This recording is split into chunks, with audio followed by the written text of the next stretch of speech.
Aujourd'hui, on va s'intéresser à une innovation qui s'apprête, et ce n'est pas une exagération, à changer l'avenir de l'humanité. On parle bien sûr de l'informatique quantique. Et attention, ce n'est pas juste une petite amélioration, c'est un changement total de vision. Voilà la promesse incroyable de l'informatique quantique, une puissance de calcul tellement immense qu'elle redéfinit complètement ce qui est possible. Non, ce n'est pas de la science-fiction, c'est vraiment la réalité technologique qui se dessine sous nos yeux. Alors, la question qu'on se pose tous, comment c'est possible ? Bon, rentrons dans le vif du sujet. Cette vitesse qui paraît complètement folle, elle ne sort pas de nulle part. En fait, elle repose sur une différence fondamentale dans la façon même de traiter l'information. C'est une approche qui bouscule tout ce qu'on pensait savoir sur les ordinateurs classiques. Et la clé, elle est là. Nos ordinateurs actuels, ils fonctionnent avec des bits. C'est simple, c'est binaire. Soit c'est allumé, soit c'est éteint. 0 ou 1. Les ordinateurs quantiques, eux, utilisent des qubits. Et le qubit, c'est là que ça devient fou. Il peut être un 0 et un 1 en même temps. Ce super pouvoir, ça porte un nom, la superposition quantique. C'est vraiment ça le secret du qubit. Au lieu de traiter les infos les unes après les autres comme un ordinateur classique, eh bien l'ordinateur quantique peut explorer une multitude de possibilités en même temps, d'un seul coup.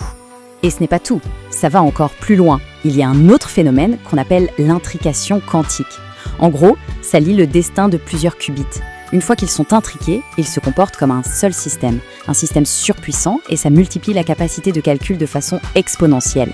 C'est ça qui leur permet de résoudre des problèmes ultra complexes en un temps record. Ok, cette puissance de calcul, c'est fascinant, c'est clair, mais concrètement, ça va servir à quoi ? Jetons un œil aux applications qui pourraient complètement transformer notre monde, en commençant par la médecine et la physique. Pour la médecine, l'impact pourrait être absolument énorme. On parle de pouvoir simuler le comportement de molécules d'une complexité folle. Prenez le repliement des protéines par exemple. C'est un vrai casse-tête biologique qui contrôle à peu près tout dans notre corps. Si on arrive à le maîtriser, on pourrait enfin créer des médicaments ultra ciblés et s'attaquer à des maladies comme le cancer ou Alzheimer à la racine. Et pour la physique, alors là, c'est l'outil de rêve. Les scientifiques pourraient non seulement simuler l'univers, mais aussi créer des nouveaux matériaux, atome par atome, avec des propriétés qu'on n'imagine même pas encore. C'est une porte grande ouverte sur les lois les plus fondamentales qui gouvernent notre réalité. Mais attention, une puissance pareille, ça a forcément un revers.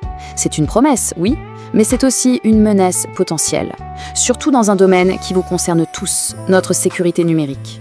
Le point crucial, il est là. Un ordinateur quantique assez puissant pourrait, en théorie, casser tous les systèmes de cryptage qui protègent aujourd'hui nos banques, nos communications, nos secrets d'État. En gros, tout notre monde numérique pourrait devenir complètement vulnérable. Mais c'est là que le paradoxe est fascinant. La même technologie qui crée cette menace, eh bien, elle apporte aussi la solution.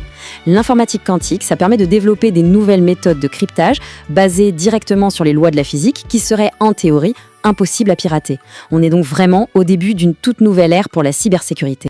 Donc, on le voit bien, l'informatique quantique, ce n'est pas juste un outil plus rapide. C'est vraiment le début d'une nouvelle ère. Une ère qui va tout redéfinir. La science, la médecine et même notre sécurité. Alors, si on résume, l'impact est profond et il est triple. En médecine, on a le potentiel de sauver un nombre incalculable de vies. En physique, on a la capacité de percer les plus grands secrets de l'univers. Et en cryptographie, on a ce double enjeu, menacer toute notre sécurité actuelle tout en promettant une protection future quasi absolue. Tout ça, ce n'est plus un rêve lointain. Les bases sont posées et la course mondiale est lancée. La question, ce n'est plus de savoir si cette révolution va avoir lieu, mais plutôt à quelle vitesse elle va transformer notre monde. Le futur est déjà en marche.